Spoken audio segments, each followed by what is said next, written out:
Near mint condition, the home of collected editions. Oh my gosh, look at that panel of Batman. You have the absolute, you have the deluxe. DC Comics firing on all cylinders.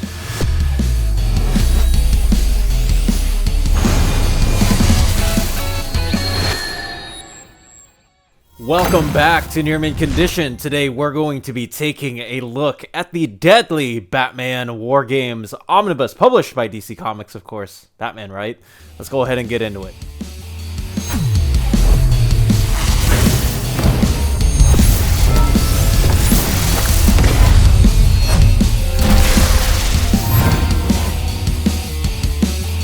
I am Dom of X, Near Mint Condition Manager, comicreleases.com Associate Editor. We got a good one here for you folks. Well, by good, I mean we got a big event to cover. This is a look again at the Batman War Games Omnibus's front cover with a cover done by James Jean that I do think pretty much does capture the setting. Who is that person that Batman is holding? Well, you will have to find out in this one. If we take a look at the side, it is a pretty standard fare spine for this particular omnibus. Nothing too crazy or out of the ordinary. DC does have really cool spine designs, but very much in the same favor as the complete collection types, if you will, for this one with a blue DC logo at the bottom, featuring the names of Anderson Gabrich, Bill Willingham, and Pete Woods, who take up a majority of the issues that are in here. This is the synopsis with the wars coming to Gotham City. Although a lot of this is generalized, I have a lot to say on this that we will get to in a minute. This is the cover done by the marvelous Jock, who has, yes, he has had his imprint on Batman for many years. $125 is the retail for this. Wanted to showcase the inside of the dust jacket. On the left-hand side is a cover done by Jay Lee. All right, let's go ahead and turn our attention to the War Games Omnibus. No wraparound cover. I was actually surprised that we hadn't gotten one for this era of Batman. The War Games Omnibus here is the same as, or the inside of the dust jacket is the same as the dust jacket itself, just without the creator credits. And then if you look ahead on the front of the book, it is very much so different than the outside. And speaking of the inside, let's go ahead and wrap around inside the Batman War Games Omni. This is a chunky one. On the inside of Batman War Games, we don't have any special overlays on the art for the first cover page. On the inside, we do have this specific cover again, Batman War Game. They have a lot of the same, this has a lot of the same design structure, if you will, as the Paul Dini Omnibus. Also Peter David. If you look here in the inside, they also do have the collection cover artist there with the appropriate creator indications. On the left-hand side, you do have the standard, I keep saying standard fare, but yes, it is the same copyrighted material information and the editorial team information for both past and present, with all of the originally published material and whatnot printed at the Transcontinental Interglobe printers in Canada. On the right-hand side, you do have the table of contents where they do split this up between the Prelude, Outbreak, Tides, Endgame, and the Epilogue War Crimes. And great cover by Jason Todd. Oh my goodness, that is definitely an image to wake yourself to. In this specific omnibus, it does collect the issues Batgirl 55 to 57, Batman 631 to 634, 642 to 644, Batman Allies Secret Files and Origins 2005 or material from thereof, Batman Gotham Knights 56 to 58, Batman Legends of the Dark Knight 183 to 184, Batman The 12 Cent Adventure, Catwoman issues 34 through 36, which were also in that Catwoman East of End omnibus, if you have not yet picked that up. Detective Comics 790 to 800, 809 to 810, Nightwing 96 through 98, Robin issues 126 through 131, and stories from Batman, Secret Files, and Origins, issue number 2005, and Solo, issue number 10. So this is the entirety of those two, they did a collection a couple years ago where it was 2 thick trade paperbacks that collected the entirety of War Games. This was also previously collected in a couple of, or a handful of different paperbacks featuring the main 5 chapters, if you will, of the event, which are, of course, War Drums, which are Outbreak, Tides, and, of course, you have the epilogue, which is indeed the war crimes. Somebody has to pay reparations for everything that is happening. This also, oddly enough, features plenty of different creators on this book. When you have a Bat Family line event spread out so wide, it's very hard to contain it all in just one piece of the pie, especially when all of Gotham is directly affected by this. Anderson Gabrich takes a hold of a majority of the event as he is the main person in line here. It is also, I think, important to discuss the contributions of Bill Willingham, who was on Robin. At this point, he was head in heels in the Tim Drake machinations, or the lack thereof, and I'll get to that in just a bit of a second. Dylan Horrocks, who was on Batgirl, had taken over from the previous team of Kelly Puckett. Damian Scott is now on Robin, so it is a completely different team, but very much the same spirit as Batgirl, or the early days of Batgirl from the 2000s. You also have Devin Grayson on Nightwing. Yes, that Devin Grayson and that Nightwing run, you do have the War Games issues that are going to be collected in there. And you also have Ed Brubaker and Catwoman. So you do have a various amounts of different perspectives on this specific citywide event as you possibly can. The implications are staggering to the point where every single person is thrown into the wind in this specific event. You also have earlier art of some creators who are now super big-time artists. Pete Woods, who is currently on Titans, is the one taking a hold of the main line of the event. So this is really the early Pete Woods show, if you may. You also have the early art here by Mike Huddleston. Mike Huddleston, who many of you might not know, collaborated with Jonathan Hickman many times in recent memory, even supplying some covers for House of X and Powers of 10. You also have Damian Scott here, who I absolutely adore, for the Robin issues that are collected in this specific omnibus and this specific event. Paul Galassi takes a hold of the Catwoman tie-in issues. You also have Ramon F. Box, who has done a lot of Marvel books over the last couple of years. So there are many creators, I think, that if you are willing to explore the different facets and the different aspects of Gotham, Dave Ross, who was on Batgirl, very much enjoyed his.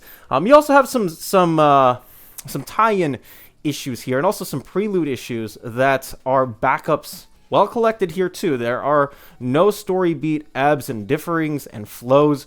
Everything is all succinctly collected in here, just as it was in the 2 trade paperbacks that came before. So if you're looking for a complete story, something that has no skips and breaks, I know that there are some orphaned issues, you are going to get it here. And it is important at, I think, the same time, yes, I'm going to mark this part as spoilers. I don't think there's any getting way around it because of all of the images that you are going to be seeing, all the panels that you're going to be seeing me flip through. We need to talk about Batman. I think it's very important to describe this era of Batman as the era where the Bat editorial line especially just, I think, looked at the case of something along the lines of Tower of Babel and how Bruce had still been affected by Ra's al Ghul. For those who have not read the story, that is the story where he does get outed, at least by Ra's al Ghul, in us figuring out that Bruce had been planning plenty of contingency plans after plans, and plans inside of those plans. So the fallout is that the Batman editorial line said, we need to make Batman just a tad bit more aggressive. And by a tad bit more aggressive, I do mean in the case of, well, he sometimes is crossing the line in and of himself, sometimes saying stuff that you wouldn't even think that Batman would say. Sometimes there are straight up moments in this specific event where you will go, wait, why did Batman just throw that person under the bus? They were just asking a regular question. So I do think it is very important to note that this era of Batman is characterized by the main fallout of Mark Waid and Howard Porter's Tower of Babel.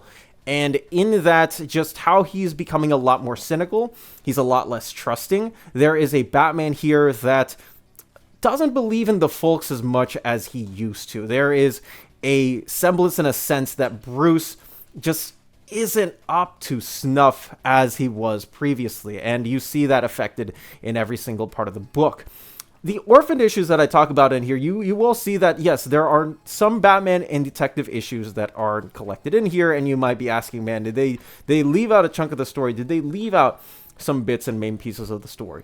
Well, in quick, those issues, you're not going to miss much in there. We actually do find out at the beginning of the story that Batman is still mourning the death of one of the Robins, Jason Todd, who, again, if you might have not known, did die at the hands of the Joker back in, at least in our time, in the 80s at the pen of Jim Starlin and a couple of voters who might have said, hey, we don't really want this Robin. It's a very different Robin, although I actually do really like Jason Todd as Robin after reading all of those issues, courtesy of the DC Finest trade paperbacks. So nonetheless, we do have a completely different sense of, well, Bruce is still mourning. He's still in his feelings over what has recently happened. He has even almost meant to cross the line in his no-killing policy, and that pretty much sets this event ablaze.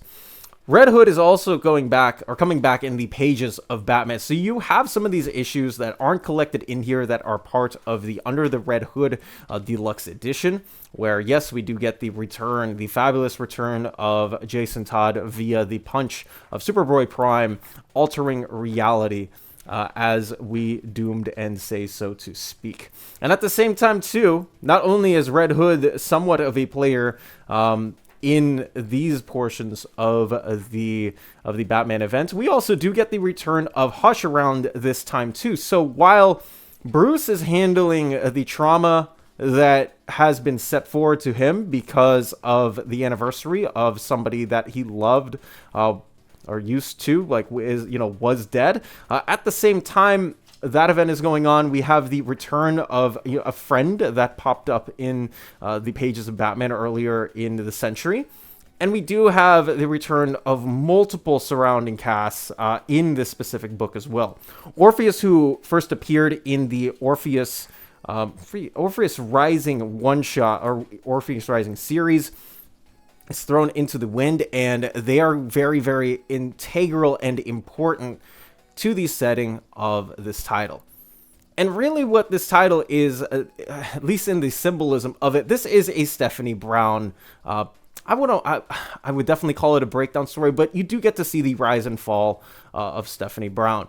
And the context here is that not only is Stephanie Brown going to be the focus of this main event, and you'll get to see what happens in the pages, because I am not going to tell you what happens directly to Stephanie Brown.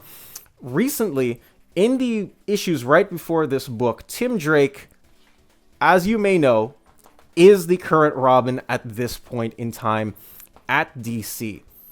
Tim Drake had been Robin with Batman, fighting alongside him for a good 10 plus years of publication history. He has been at his side in Nightfall. He has been at his side in No Man's Land. He has been at his side at the restoration of the Justice League of America. And through this, his dad accidentally, he does find out through deductive reasonings on his own, and does find out about his equipment. He finds out that Tim Drake has been sneaking off at night, partly against his will. Tim Drake's got a school, he's got education. He has been slowly lying to his father all this time that he had been doing school activities, and his dad finds out and he steps down as Robin. He can't do Robin anymore. Obviously, if your kid was out doing stuff at night that would threaten his life, despite whatever acrobatics and whatever mechanisms that he was able to learn, despite all of that, He had no getting through. So Tim Drake is officially out as Robin. In comes Stephanie Brown. Stephanie Brown, of course, has been spoiler for the longest time. I think that anybody can remember. Spoiler is one of the most important people in Tim's life, and also is very directly tied in with Bruce's life. As many of you may know, her father, Cluemaster, was also a criminal, and it has been in the Batman's crosshairs. So at this moment in time, Stephanie Brown decides to say, hey, I know that Tim Drake can't fight as Robin as of right now. What if I step in? What if I actually come in and say, can I take over Tim Drake's role at the moment? And Batman is kind of adverse to it, but all in all, yeah, he finds a way to give in, but it doesn't come at the expense of anything that, you know, that she's doing, right? We are dealing with Stephanie Brown being thrown in now, not as spoiler, but as Robin. By Robin, I mean, yes, she is the official Robin of the Batman and Robin duo. And because of that, there are rules that she has to adhere to. Bruce doesn't just give her the easiest assignments, and I am not going to throw any shade to him. I actually will throw some shade to him. And I have been so full of oxymorons in this overview. But Bruce puts her through rough training. And by rough training, I mean comparing Stephanie Brown to Tim Drake whenever he gets a chance to. There is always this bar that she has to fly by and say, hey, you need to be able to understand and do these things. You need to be able to actually go out there in the field and live up to those lofty expectations. There are some nights, too, where Stephanie is patrolling as Robin, or it is a case where she and Bruce they both have to solve. Sometimes it is a murder case, and there is a lot of murder in here as well. There are cases where they both have to solve it, and Stephanie Brown finds out, well, hey, Bruce throws himself into the line way too often. There are other moments, too, where Stephanie is crossing the line as well. And I find a lot of the stuff that Batman does, at least with Stephanie, a little bit hypocritical, because he also crosses a lot of those same lines in the event of this book. But nonetheless, there is a lot of chastising and there is a lot of critiquing. Stephanie Brown also finds herself in the midst of being surrounded not only by Bruce and his antics, but is also trying to confide in other of her friend's souls. She has teamed up plenty with Cassandra Cain, who is the current Batgirl, and trying to figure out really, like, can I still operate well in the midst of all of this? Like, how do you deal with it? But there is a moment in time, and I won't say how or why, where Stephanie might have failed Batman once too much. There was one moment in time where they were fighting off Victor Saz, and those are the types of villains that you will see in this omnibus, by the way. But there is a moment in time where she does face off against Victor, and Batman says, no, you can't do that. That is not something that we do as heroes.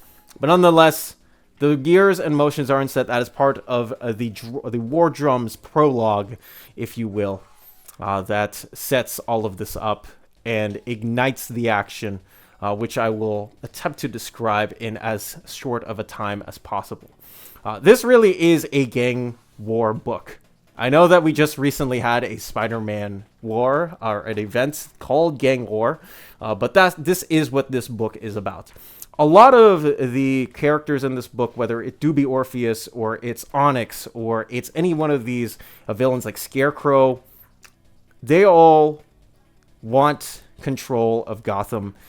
And there needs to be something in the lines where, can one person actually topple not only the Batman, but can this person successfully take over Gotham through the means of allying themselves with the most mundane criminals that you can think of?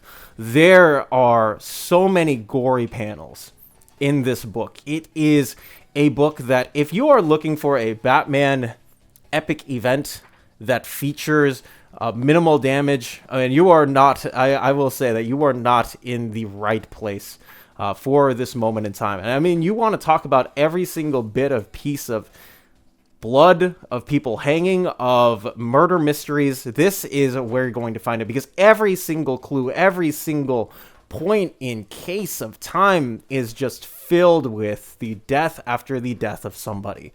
And somebody needs to get to the top. Who is it going to be? You are going to find out in this specific event. I mentioned Orpheus earlier, and I mentioned Onyx earlier, but they do have very important keystones in this title. Maybe as Batman's allies, and maybe not as Batman's allies. Everybody is trying to get a piece of the pie in a Gotham that is clearly getting destroyed, clearly getting pummeled. And it's all split up into acts as well. And like I had mentioned earlier, there's only a couple of people that are actually going to rise themselves to the top. And I actually find something interesting here is that every single villain has their own motivation and set piece and time, and some of these guys will find themselves out.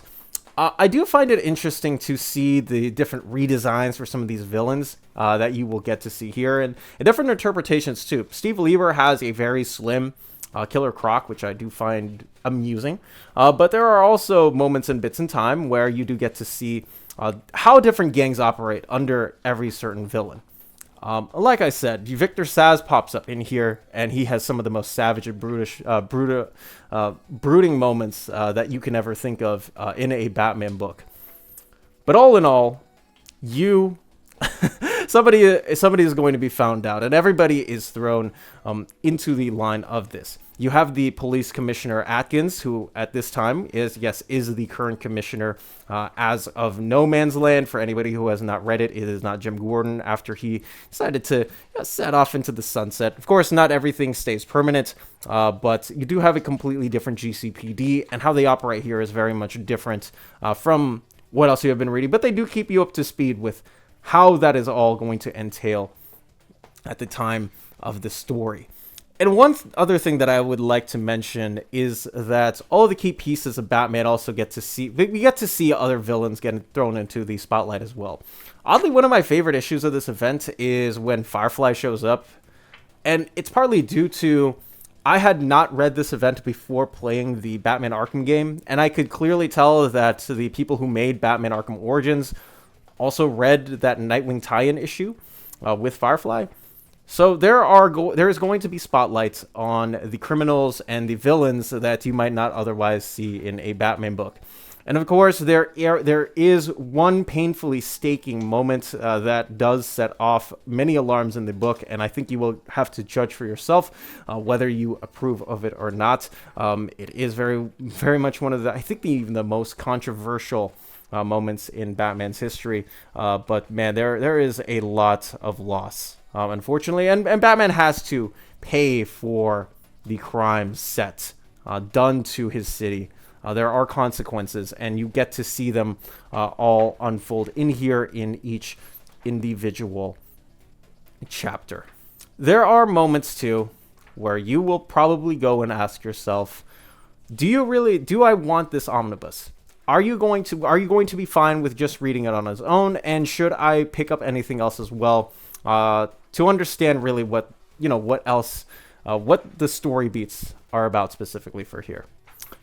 This isn't all one and done, and you also get to see, at least at the end of this omnibus, the true meaning of what it means to be pushed to the edge, and not just for Bruce, but for everybody. The moment in time, I think the main theme of this book really is just about the loss of Bruce and what it means to fight an unending war that has no material end, that you are just throwing yourself into for pain's sake and to protect your own city. And really what it comes down to is a man who is broken at every single cost in time. And sometimes he can't save everybody. And the unfortunate part is that there are characters here that break a bone or two to keep moving along. I will also say one last thing before I round out the end parts of this overview. Leslie Tompkins also gets a spotlight. We do get to see a little bit of what her, not even just her mission statement, we get to see her origin. We get to see flashbacks between her and Bruce, and a lot of these are going to be integral to the upcoming story.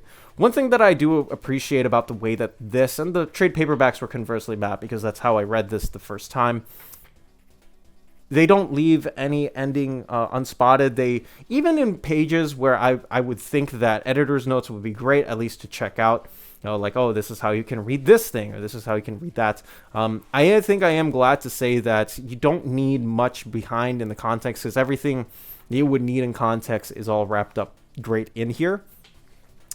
And with that, I will say, this is going to be one, if you have never ever read this event, this is definitely an event that's going to keep you in shock.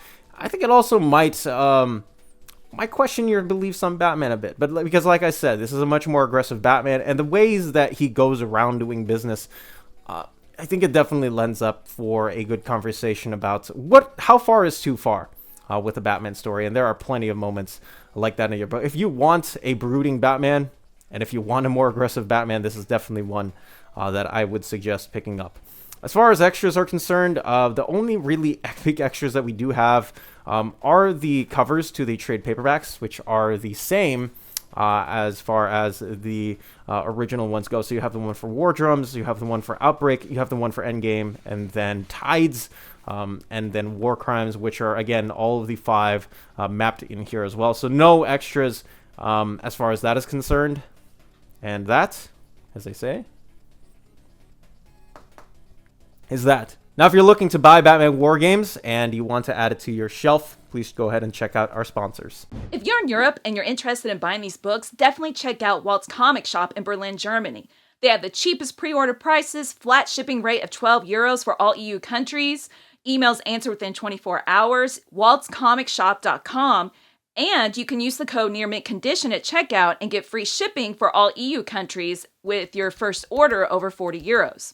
That's Walt's Comic Shop, your reliable source for omnis and premium collected editions in Europe. Ding! CheapGraphicNovels.com, your online home for graphic novels and collected editions up to 50% off cover price. They have excellent shipping and prompt and helpful service. Check out their bargain deals for up to 90% off cover price. And don't forget, the CGN also takes pre-orders. That way you don't miss out on the hottest releases. And they are currently running a special promotion for you Minties. If you're a first-time customer, after receiving your order confirmation email, reply back to that email and let them know Near Mint Condition sent you their way. They will then apply a free shipping promotional credit to your next order in the US. Cheap Graphic Novels, your source for the hottest books with the kind of deep discount, quality shipping, and customer service that will keep you coming back for more. And that is going to be it for me. I am Dom of X. Please let me know down in the comments section below if you're planning on picking this up, putting it next to your Murder Fugitive Omnibus, or next to your Batman Under the Red Hood Deluxe Edition, or Hush Omnibus. Where are you going to put it on your shelf? Let me know down below. That's it for me. Please stay safe, everybody, and take care wherever you are.